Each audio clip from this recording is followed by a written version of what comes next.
자, 안녕하십니까. 이시민의 주식 뉴스 공장 8월 14일 장이 마무리됐고요. 내일은 휴장입니다. 샌드위치 데이긴 한데 주말에 정리를 좀 해드렸던 것처럼 현금 들고 계신 분들은 참 재밌는 장이 될 것 같고 기대가 되는 왜냐면 여유롭게 자금을 너무 급하게 쓰실 필요는 없다는 얘기를 전제 조건을 깔아드렸죠. 그리고 기존에 주식을 많이 보유하신 분들이라면 계속적으로 말씀드리지만 시장이 나빠서가 아니라 여러 가지 체크하고 넘어가야 될까 뭔가 시장에서 주식시장에서 가장 싫어하는 게 불확실성인데 이런 불확실성을 해소해 가는 과정 중이기 때문에 이 과정에 무리하게 레버리지를 써서 신용이라든지 이런 부분들 쓰실 필요는 없다는 얘기를 좀 먼저 좀 다시 한번 더 강조를 해드리도록 하겠습니다. 그래서 오늘 몇 가지 얘기를 좀 드릴 건데 오늘 뭐 코스피는 반등 부분이 나왔고 코스닥은 봉상으로 보면 일봉상의 모습 보면 코스닥 대비 코스피 대비 코스닥의 모습이 조금 더 밀렸죠. 아무래도 코스닥은 뭐 지난달부터 여러분들 코멘트를 좀 드렸던 부분이 신용 잔고가 좀 너무 좀 과해요. 지금 한 4조 3천억대 지금 신용 잔고가 있고 코스피가 지금 4조 1천억대 약간 밑에요. 4조 1천억 초반, 4조 원대 초반. 그래서 코스닥의 신용 자체가 조금 너무 좀 과한 부분이 좀 없잖아 있어요. 물론 오늘 보시면 지난주 금요일에 변동폭이 좀 컸죠. 통상 뭐 회사마다 약간 틀리기는 하지만 회사마다 약간 틀린 부분들이 없잖아 있겠지만 어제 금요일장에 거래일수록 금요일장에 하락 부분들이 좀 컸기 때문에 오늘 굳이 올릴 필요가 없어요. 외국인들 입장이라면 그리고 메이저 입장이라면 오늘 좀 더 밀면 오후장에 뭐 신용 비율이라든지 다음 주 월요일 내일 모레도 이제 그런 흐름 부분들이 나오겠죠. 반대 매매 물량 부분들이 조금씩 나올 수 있는 가능성을 일단 계속적으로 열어두실 필요가 있습니다. 그래서 7월 말부터 이런 신용 잔고 관련된 부분들의 어떤 물량 소화라는 표현이 좀 그렇습니다. 지수가 많이 빠졌기 때문에 신용 잔고가 조금씩 줄어드는 모습들이 좀 나오고 있기는 한데 아직까지는 조금 과하다는, 그래서 우리가 수급적인 측면에서 오늘 이제 거래소 쪽에 보시면 대표적인 게 뭐 삼성전자는 삼성전자의 반등과 SK하이닉스의 반등 자체가 상당히 강하게 나왔죠. 그래서 SK하이닉스의 반등의 이유라는 부분들하고 트럼프 꼼수 뭐 이런 관련된 부분들 시장에서 전반적인 내용 부분과 이번 주 전략 부분들까지 연결시켜서 한번 정리를 좀 한번 해보도록 하겠습니다. 먼저 이제 다시 먼저 말씀드리지만 우리 현재 코스닥 신용 잔고가 많습니다. 코스피 신용 잔고도 지금 4조 원대에서 양쪽 다 신용 물량 자체가 상당히 탄탄하다는 표현이 좀 그렇네요. 평상시보다 예전에 대비 좀 과해요. 우리가 이제 정고점이라든지 이런 부분 넘어갈 때 물량 소화라든지 악성 매물 부분들을 좀 소화를 해 나가야 되는 그런 거와 마찬가지로 이 신용잔고 물량 자체가 좀 탄탄하기 때문에 이거를 좀 소화를 좀 하고 가야 된다라는 얘기. 그래서 여러분들한테 다시 말씀드리지만 레버리지 무리하게 쓰지 마십시오. 변동성이 나올 수 있는 장세이기 때문에 여기서 우리가 저가 매수 부분들을 잘 매수를 대응해야 된다고 말씀을 좀 드렸죠. 근데 무리하게 레버리지를 써가지고 뭐 신용 비율이 보통 회사마다 140% 정도 신용 비율 부분들을 하죠. 근데 이런 변동성 부분이 나올 때 며칠 동안 뭐 140% 이하로 뭐 종목군에 따라 틀리기는 하지만 한 번씩 밀었다가 그 물량 받아서 쇼커버링 나와버릴 수도 있어요. 그래서 밑으로 빼면서 신용 반대 매매 나오게 하고 위로 올라가면서 혹시 불안 심리 부분들을 가지고 있는 개인 투자자들의 매물 내려갈 때 매물 나오고 올라가면서도 또 계속 매도하는 그런 행렬 부분도 될 수 있으니까 무리하게 계속적으로 신용 물량 부분들이 있으니까 쓰지 마시라는 얘기 좀 드리고, 오늘 그 기술주들이 조금 반등을 했습니다. 미국에서 아침에 시황방송에서 말씀을 좀 드렸던 것처럼 기술주들의 반등 부분들이 좀 나왔는데 기술주는 아무래도 유동성하고 상당히 연관성 부분들을 가지고 있어요. 실적이 좀 되는 데다가 지난번에 우리가 IT 섹터가 올해 2017년도 상반기에 글로벌 전체적으로 팡이라는 이 명명하에 그 글로벌 전체적인 주도주로 나왔는지 코멘트를 좀 드렸죠. 유동성 부분하고 금리가 상승할까 말까에 따라서 경기 민감주 섹터들이 움직였었는데 금리가 하락하다 보니까 그 남은 유동성이 어디를 타겟 잡았냐면 실적도 어느 정도 퍼포먼스를 내고 있고 그 다음에 4차 산업혁명이라는 어떤 그 뭡니까 성장 기대감 부분들이 부합되는 IT 섹터 쪽으로 상당히 집중됐죠. 그리고 이제 최근에는 그 요건들이 조금 해제되는 그런 부분들이 있지만 어제 같은 경우에 미국의 기술주들이 애플 효과 부분하고 그 다음에 금리 인상 속도가 조금 더디게 진행될 수 있는 지연될 수 있는 가능성 지금 뭡니까 유동성의 축소 부분들이 좀 뒤로 미뤄진다는 그런 그 심리 부분들이죠.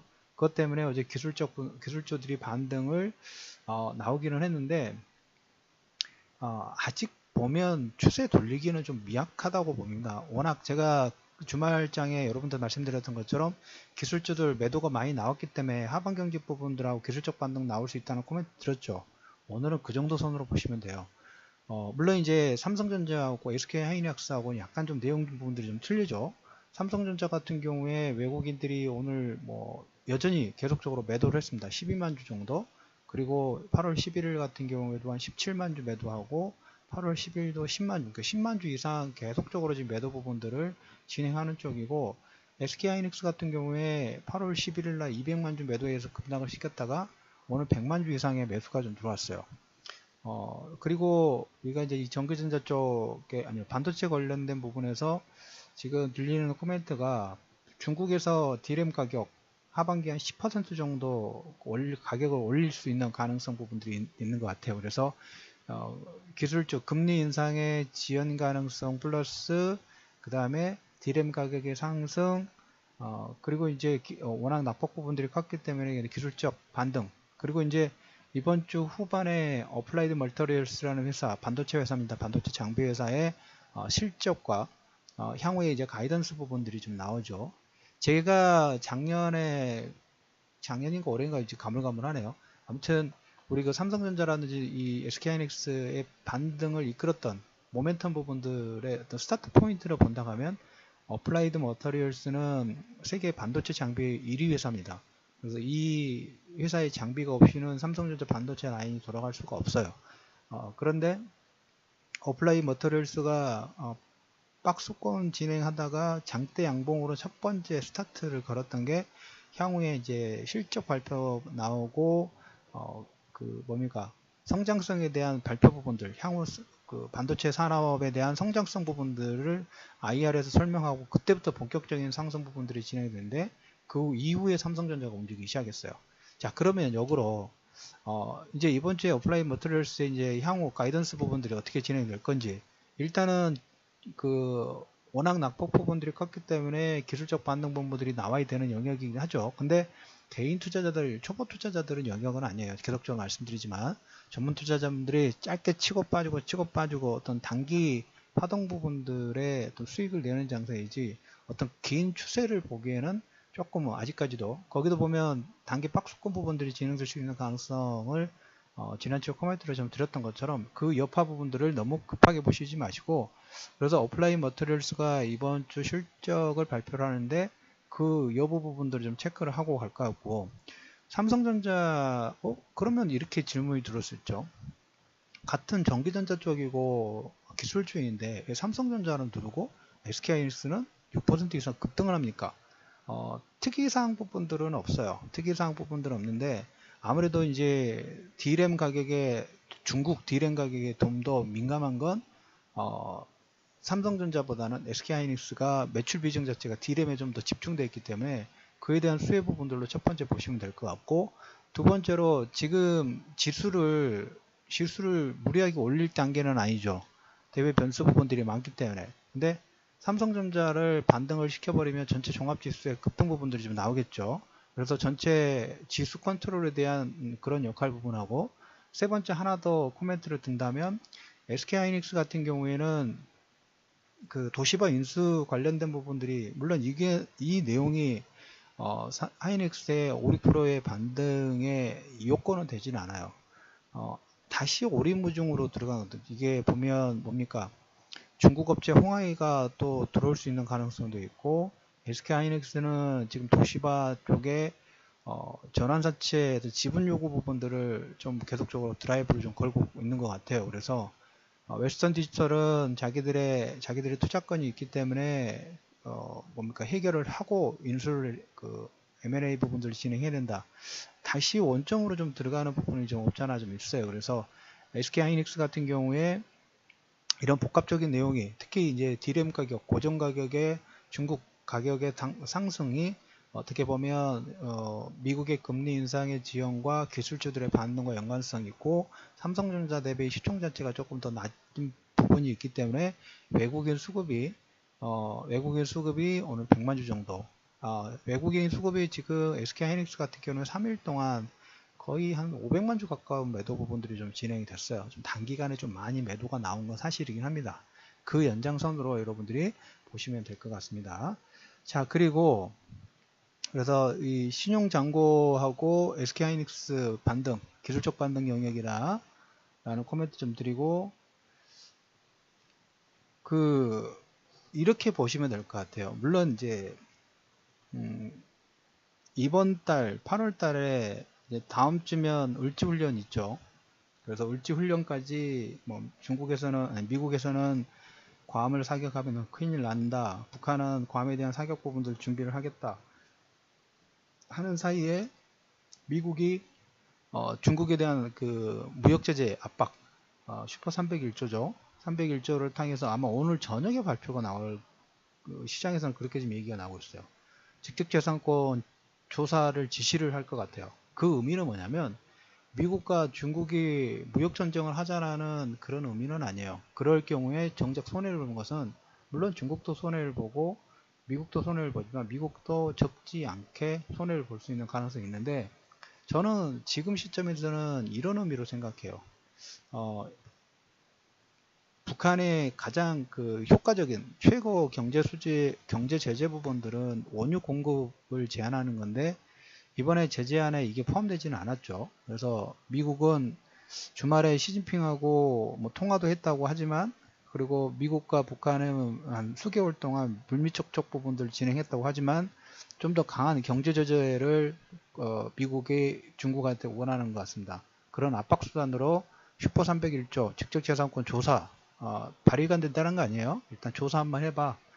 그럴 경우에 이제 철강 섹터 부분에 가장 먼저 타격 부분들을 줄 것 같은데 그래서 미국과 중국의 또 슈퍼 301조 관련된 부분들은 북한에 대한 압박을 위한 어떤 그런 가능성 부분들 그런 수단으로 진행 가능성 부분도 있다. 그래서 이번 주는 계속적으로 이런 불협화음 부분들이 계속적으로 나올 겁니다. 지정학적 리스크죠. 우리가 어떻게 할 수가 없어요. 그리고 이런 부분에 이제 변동성이 나올 때 이제 코스닥에서 이 신용잔고 물량 부분들이 어떻게 좀 털려 나가느냐 이것도 좀 상당히 좀 중요한 부분들인데 한편으로는 신용잔고가 많기 때문에 이걸 이제 위아래로 변동성을 만들었을 때 이제 출렁출렁 거릴 수가 있겠죠. 출렁거릴 수 있다는 그런 불안 심리가 첫 번째 있고 두 번째 엇발상으로 보면 자 이렇게 출렁거리고 나서 뭐 신용 물량 부분들이 털리게 되면 어떻게 되냐면 위아래로 매도 물량 자체가 상당히 많이 사라져요. 그래서 예전에 만약에 뭐 한 2% 3%를 올리는데 100만 주 정도의 거래량이 터져야 된다 하면 이런 경우가 되면 그 매도 전량 부분들이 급격하게 줄어들면서 한 뭐 100만 주가 2, 3% 올렸다 하면 한 10만 주 정도만으로도 2, 3%, 한 5% 이상까지도 올려버릴 수 있어요. 뭐냐면 단기 또 쇼커버린 부분들이 좀 나올 수도 있습니다. 그만큼 변동성 자체 위아래로 출렁 할 수 있다는 그런 의미 부분들이겠죠. 그래서 코스닥 쪽은 물론 지금 보시면 거래소 쪽은 이제 하방 경직 부분들이 조금씩 만들어져 가고 있는 것 같아요. 2300선까지 초반까지 나가더라도 그렇게 뭐 미사일 발사 없이 변동폭이 커진다고 하면 2300선을 하회하면 1차적으로 레버리지 선발 때 보낼 생각 부분들을 상당히 높여 가지고 있기 때문에 그리고 이제 코스닥 지수 같은 경우에 630포인트 지금 저는 움직이고 있죠. 아직 좀 보세요. 이번 주는 다음 주 울질른 부분이 있기 때문에 그리고 제가 지금 생각하는 부분은 제가 미리 한 2, 3주 전부터 코멘트 드렸던 것처럼 지수 자체가 박스권 파동 부분들이 될 수 있다고 말씀을 좀 드렸죠. 저는 이렇게 박스권 하단 부분도 설정하고 다음 달에는 반등 부분들을 일으키면서 다음 달에 또 선물 옵션 동시 만기가 있죠. 이때까지 계속적으로 외국인들은 선물 가지고, 오늘도 보면 선물 가지고만 매매 부분들 진행을 했죠. 물론 오늘 전체 매도 부분들은 매도의 거의 90% 이상이 매도의 90% 이상이 삼성전자 아까 매도로 인해서 전기전자 쪽의 매도가 거의 나왔어요. 그래서 현재 전기전자 쪽 매도 부분들의 전체 추세 부분들은 큰 변동상 부분들 없는데, 외국인들은 다음 달까지 꼬리가 몸통을 흔드는 변동성 장세, 박스권 장세 부분에서 이런 변동성에 의한 단기 매매 부분들을 계속적으로 진행할 수 있는 가능성 자체가 상당히 크다라는 좀 코멘트 좀 드리도록 하겠고, 오늘 보면 금리 인상 지연 가능성 부분들이 전체적으로 설폭 반등을 일으키는 역할 부분들을 좀 했죠. 그리고 이제 이번 주에 잭슨홀 미팅이 있다고 말씀을 좀 드렸어요. 지금 이 잭슨홀 미팅에서 일반 초보 투자자분들은 그냥 참고만 하세요. 여러분들이 신경 쓸 부분들까지는 아니고, 왜 그걸 이해 부분들 제가 풀어서 설명을 좀 드릴 테니까, 잭슨홀 미팅을 통해서 글쎄 지금 제일 관심 두는 것은 드라기 총재가 어떻게 코멘트를 할 건가. 지금 22쪽에서는 유로화가 너무 좀 강세해요. 어제도 보면 유로화가 반등이 나왔고, 달러화가 금리 인상 지연 가능성 부분으로 달러화가 소폭 약세 부분들을 진행됐어요. 하방 경직 다지고 있다고 보시면 될 것 같아요. 그래서 22 통화정책회의 부분들을 진행을 해서 이제 테이퍼링 관련된 부분들을 이제 코멘트를 하반기에 진행을 해야 되는데, 그걸로 해서 유로화가 강세가 나왔어요. 근데 이제 너무 유로화가 빠른 시간에 강세가 나오다 보니까 국민들은 좋죠. 물가도 낮고, 그 다음에 특히 유럽의 환율 자체가 강하니까 해외로 여행 가는 관광객 입장에서는 유로화 강세에 따라서 환율 효과 부분들 가서 해외 쪽에서 더 저렴하게 쇼핑이라든지 관광 부분들을 좀 할 수 있기 때문에 관광객들은 좋지만, 기업들 입장에서, 해외에 수출을 하는 기업들 입장에서는 조금 뭡니까? 그렇죠. 해외 기업 입장에서는. 그래서 어떻게 보면 테이퍼링의 목적 자체도 보면 경기가 좋아지고 있다는 그런 부분들이겠지만, 예전에 ECB가 타겟으로 잡아놨던 게 물가 지수가 아직 한참 많이 남아 있어요. 그래서 이걸 이제 만약에 테이퍼링 관련된 부분들을 진행할 때 어떻게 설득을 시킬 것인가, 어떤 내용들을 코멘트를 할 것인가. 그래서 시장에서는 지금 여러 가지 코멘트들이 나오고 있습니다. 이렇게 물가 지수가 지금 낮기 때문에 ECB에서 통화 정책의 어떤 시점 부분들을 올해가 아니라 조금 더 뒤로 늦출 가능성, 이럴 경우에는 뭘까요? 금리 인상을 지연되는 효과랑 유동성 공급 부분들이 조금 더 뭡니까? 급격하게 줄어드는 게 아니라 시간을 좀 더 번다고 보시면 될 것 같아요. 그래서 증권 시장에는 이런 내용 부분들이 긍정적인 내용 부분들이 나올 수 있는데, 이것 또한 역시 우리가 현재 시점에서 바로 줄일지, 아니면 다음 달 22 통화정책회의에서 할지, 아니면 잭슨홀 미팅에서 관련 내용을 언급을 할지, 그건 우리가 알 수 있는 사항은 아니죠. 그래서 시장 투자자들은 어떤 내용들이 나올지 지금 어떻게 결정 부분이 하나도 된 게 없어요. 그 뭐냐면 다 불확실성이죠. 실적 시즌이 끝나고 나서 실적이 이제 대부분 시가총액 상위 종목군들이 이제 마무리되고, 경기 성장에 대한 모멘텀 부분들을 실적이든 아니면 경기 지표 우상향 부분들이 만들어줘야 되는데, 이런 내용들 보니까 이제 거의 발표가 나와서 더 플러스 알파에 대한 내용들이 나올까에 대해서는 지금 시장에서는 그런 내용이 없죠. 그런 와중에 환율 정책 관련된 부분들이 좀 나오고 있고, 그 다음에 북한과의 지정학적 리스크, 그 지정학적 리스크가 어떻게 보면 대리전이죠. 미국과 중국의, 그리고 러시아까지의 어떤 기싸움의 대리전이기 때문에 시장에서는 외국인 투자자들은 이제 관망하는 거예요. 그래서 가장 상승률이 높았던 전기전자 섹터 부분들 일단 차익 실현 부분도 해놓고, 많이 올라간 종목군을 차익 실현 해놓고 자금을 현금 부분하면서 뭡니까? 선물 가지고만 상황의 상승, 반등, 변동성 가지고만 단타 매매하고 있는 거예요. 지금 장세 자체가. 그래서 이 내용은 어떻게 보면 9월, 10월 달까지도 확장될 수 있는 가능성은 일단 있어요. 있지만 이럴 때는 계속적으로 우리가 보면 개별 종목 장세예요. 섹터별로도 마찬가지고. 그래서 변동성이 너무 급격하게 나오면 오늘 뭐 전기전자처럼 단기 반등 부분들 이런 파동, 이런 아니면 개별 모멘텀이 강한 섹터라든지 아니면 섹터별로 업종군별로 오늘 같은 경우에는 화학이라든지 철강종에 외국인들 저가매수 들어왔는데 이 미국과 중국의 10호 301조에 따라서 긍정적인 섹터하고 또 부정적인 섹터 부분들하고 오늘 외국인들 같은 경우에 현대 기아차의 저가매수 부분도 계속 들어오고 있죠. 현대 기아차 관련된 부분들은 뭐 여러 번 얘기를 드렸으니까 통상임금 관련된 부분들의 불확실성이 남아있는데 불구하고 외국인들은 저가 매수 부분들을 소폭 계속적으로 유입하고 있는 모습들이 좀 보이고 있습니다. 너무 저평가 영역이 들어갔다는 거죠. 그리고 하반기에 신차 효과 부분들도 있고 뭐 불확실성이 남아있지만 선발대 정도 보낸다고 보시면 돼요. 그래서 여러분들도 그렇게 매매 부분들을 진행하실 필요 있어요. 현금 들고 계신 분들은 차분하게 외국인처럼 어느 쪽으로 주판 자체가 좀 더 기울고 좀 더 뭡니까 라인을 잘 탈 수 있을까 이렇게 지금 보고 있는 거예요. 그러면서 국채도 보고 있고 원자재도 보고 있고 내일 있을 호주의 또 통화정책회의 부분에서 호주 달러도 지금 강세 부분이 나오는데 이거에 대한 여파 그 다음에 이제 슈퍼 301조를 통해 가지고 미국과 중국이 물론 북한에 대한 압박 수단 부분들인데 이 내용이 너무 뭐 서로 신경전으로 치닫으면 문제가 좀 생길 수 있죠. 왜 그러냐면 지금 중국 같은 경우에 이번 달에 베이다이 회의에서 왕치산 아직 뭐 결정 부분들이 명확하게 나온 건 아니지만 중국이 어떻게 보면 현재 그 뭡니까 쓸 수 있는 수산 자체가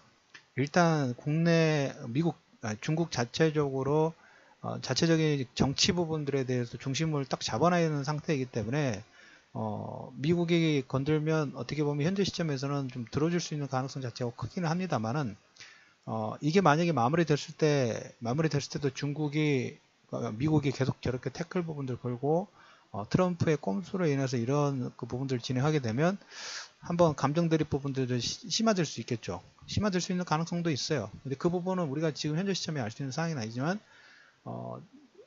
가능성 부분들을 굳이 부정할 필요는 없죠. 그렇게 될 경우에는 이건 좀 더 시끄러워질 수가 있겠죠. 그래서 그 부분들은 일단 나중에 고민 부분들 하시고 아무튼 외국인들 입장에서는 현재 시장 자체가 여러 가지 불확실성 부분들이 있기 때문에 상위에 올라갔던 시가총액 상위 종목군에서 삼성전자라든지 전기전자 섹터 부분들을 매도를 하고 오늘도 보면 아까 말씀드렸던 것처럼 전체 매도의 거의 한 80, 90%가 차지하는 게 전기전자 쪽이죠.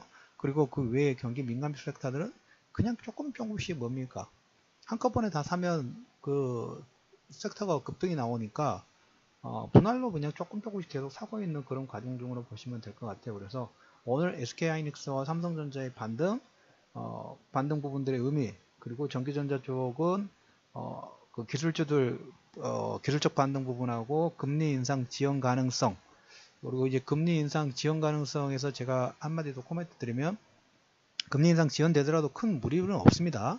거기서 이제 우리가 이제 하반기에 금리 인상의 중심 포인트 부분들은 자산 축소의 내용 부분도 어떻게 진행하고 연준 의장 연임 관련된 부분도 아직 결정이 안 됐죠. 그 부분이 어떻게 보면 좀 더 좋은 좀 포커스를 해야 되는 내용이다라는 게 첫 번째 내용이고 두 번째 22 테이퍼링 관련된 부분 왜 그러냐면 글로벌 전체적으로 봤을 때 자산 축소 부분하고 뭔가 유동성 공급 부분들을 조금 지연시킬 유동성 공급을 이제까지 했던 걸 안 할 나라를 본다면 뭐 미국이란 유럽이에요. 일본 같은 경우는 계속적으로 양적 완화 부분들을 진행하고 있기 때문에 그래서 돈을 푸는 주체가 조금씩 줄어들고 있는 건 사실인데 유럽이라든지 미국 쪽에서 조금 뭡니까 이 스텝 부분들을 정상화로 가는 과정 중이지만 이 시간 자체를 조금 여유롭게 좀 더 여유롭게 한다고 하면 이건 주식시장한테는 나쁠 이유는 부분들은 없죠. 그래서 3분기는 계속적으로 말씀드리지만 이걸 확인을 하러 불확실성 부분들을 확인하러 가는 장세이다 라는 코멘트를 좀 드리면서 내일 휴장이기 때문에 어제 주말 브리핑 부분들을 정리를 해드렸지만 오늘 방송 부분에서 보면 시장에서 이번 주 전체적인 변수 부분들에 대한 어떤 분석 부분들까지 같이 정리를 해드렸습니다. 그래서 주말 아주 연휴죠. 내일 편하게 보내시고 오늘 월요일 샌드위치 즐거운 저녁 보내시고 내일 이 방송까지 잘 청취하시면서 정리 잘 해주시길 바라면서 뭐 요즘에 보면 구독자 수 부분들이 좀 많이 좀 늘어나고 있습니다. 제가 여러분들한테 좀 더 좋은 방송 부분들을 해드리기 위해서 노력 부분들을 하고 있으니까 좋아요하고 구독하기 버튼 그리고 다른 분들한테 많은 공유 부탁드리면서 편안한 월요일 저녁 보내시기 바랍니다.